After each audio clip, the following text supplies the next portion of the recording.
सीतापुर में जिस बसपा की सूची पर सबकी नज़र थी, उस सूची कल प्रकाशित हो चुकी है और उसमें प्रत्याशी बनाए गए हैं पूर्व विधायक महेंद्र सिंह यादव जी, जिनकी चर्चा जोरों से थी। हमारे साथ बातचीत करने के लिए भी मौजूद हैं पूर्व विधायक महेंद्र सिंह यादव जी। हम इनसे बातचीत करेंगे कि आपको बसपा ने प्रत्याशी बना दिया है सीतापुर लोकसभा सीट से, क्या कहना चाह रहे हैं? My classroom is a window to the world, where the walls echo with questions and answers, shaping my mind.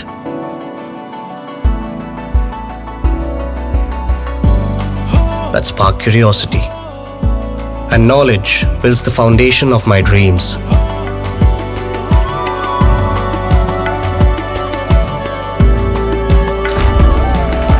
Singhania Educational Institute, cultivating knowledge.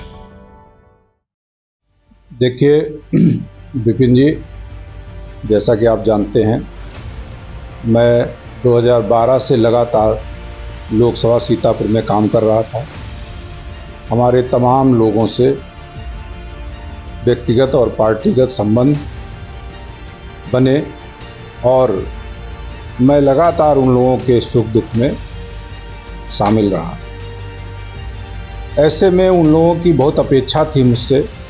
2022 में जब मेरा विधानसभा का टिकट कट गया, उसके बाद से भी मैं लगातार प्रयासरत था कि हो सकता है पार्टी मुझको 2024 में लोकसभा का चुनाव लड़ने का अवसर दे दे।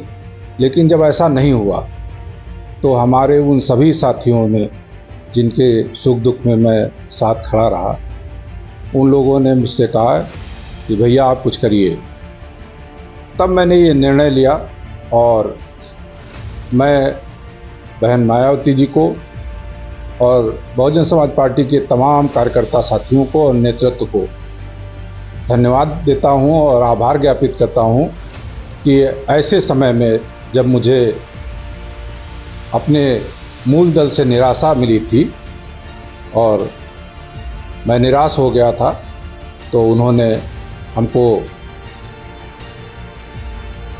सहारा दिया और चुनाव लड़ने का अवसर प्राप्त। सीतापुर में इंडिया गठबंधन है, दूसरी तरफ एनडीए गठबंधन के बीच आप कैसे चुनाव लड़ेंगे?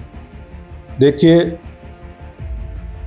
कौन है चुनाव में कौन नहीं है, ये कोई मुद्दा नहीं होता है। गठबंधन वैसे ही आप जानते हो कि कितने सफल रहे हैं हिंदुस्तान की राजनीति। मैं आपको बताना चाहूँगा कि मैं किसी की परवाह किए बगैर अपने लोगों के साथ और जनता की बेहद आवाज़ पर चुनाव लड़ने जा रहा हूं और बहुजन समाज पार्टी की मुखिया बहन मायावती जी ने जो मेरे ऊपर विश्वास किया है, उस विश्वास पे मैं खरा उतरूंगा। कोई मुद्दे हैं चुनाव को लेकर? चुनाव के मुद्दे बहुत सारे हैं।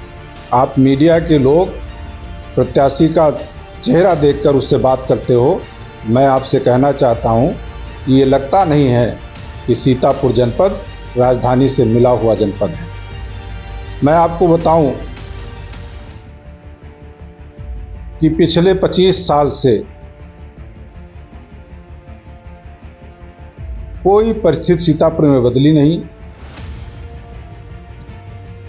शिक्षा की व्यवस्था, चिकित्सा की व्यवस्था, रोजगार की व्यवस्था, कुछ नहीं हुआ है। और पिछले 10 सालों में जनता के साथ क्या हो रहा है, ये आप अच्छी तरह से देखें। किसानों के लिए जानवर एक बहुत बड़ी समस्या है। पिछले चुनाव में देश के यशस्वी प्रधानमंत्री खुद ये वादा करके गए थे कि किसानों की ये समस्या दूर करने के लिए हम अपने स्तर से कुछ प्रयास करेंगे। लेकिन उसको भी 5 साल हो गए और आज तक देश की सरकार ने और प्रदेश की सरकार ने इस पे जरा सा भी ध्यान नहीं दिया। किसानों की उपज का दाम सही मिले, इसके लिए आप देखते हो कभी कभार सत्ता पक्ष के लोग भी धरने पे बैठ जाते हैं। क्यों? क्योंकि किसानों की उपज का सही दाम उनको नहीं मिलता है, बिचौलिए बीच में मजा मारो। सीतापुर से सांसद राजेश कुमार 4 बार सांसद रह चुके, 2 बार भारतीय जनता पार्टी से लगातार, तीसरी बार फिर वह मैदान में। वो कह रहे हैं ऐतिहासिक जीत होगी, क्या कहना चाह रहे हैं? कुछ नहीं कहेंगे, ये तो जनता बताएगी कि जीत होगी कि हार होगी, ये 4 जून के बाद तय होगी। 28 तारीख को आपकी पार्टी के नेता आ रहे हैं आकाश आनंद, क्या तैयारियां चल रही हैं? अभी कोई तैयारी नहीं है, वो तो हमारे कार्यकर्ता साथी एक दिन पहले इतना कार्यकर्ता है कि केवल वो कार्यकर्ता ही इकट्ठा हो जाएगा और वो कार्यक्रम हो जाएगा। आप लगातार लोकसभा चुनाव का टिकट मांगते रहे भाजपा से, विधानसभा से विधायक रहते हुए टिकट मांगा नहीं मिला, क्या कारण रहा भारतीय जनता पार्टी ने टिकट नहीं? विधायक रहते हुए टिकट मैंने नहीं मांगा था, 19 में मैंने टिकट नहीं मांगा था, इसलिए मुझे कोई मलाल नहीं। 2022 में जब मैं विधायक नहीं रहा तब से मैं जरूर प्रयास कर रहा था कि 2024 में मुझे चुनाव लड़ने का अवसर मिलेगा, लेकिन नहीं हुआ। उसका परिणाम आप देख रहे हैं। कुछ और कहना चाह रहे हैं सीतापुर की जनता से? जनता से मेरी यही अपील है कि आपने जो प्यार, स्नेह और आशीर्वाद मुझको दिया है, जिसकी ताकत पे मैंने आपकी आवाज़ हरदम उठाने का काम किया है, ये ताकत और ये आशीर्वाद आपका बना रहेगा तो मैं आपकी आवाज़ उसी तरह से उठाता रहूँगा और आपकी समस्याओं में को दूर करने के लिए आपके साथ तन मन धन से खड़ा रहूँगा। तो यह थे पूर्व विधायक महेंद्र सिंह यादव जी, जो बसपा के प्रत्याशी बनाए गए हैं। अभी 2 दिन बाद या नामांकन करेंगे। फिलहाल या तो आने वाला समय बताएगा कि इस बार सीतापुर लोकसभा सीट से कौन सांसद बनेगा। बीटीवी न्यूज़ से अखिलेश गौतम के साथ विपिन राजवंशी, सीतापुर। लोकसभा चुनाव से जुड़ी हर खबर को देखने के लिए वीटीवी न्यूज़ को सब्सक्राइब करें और खबरों को लाइक, कमेंट एंड शेयर जरूर करें। धन्यवाद।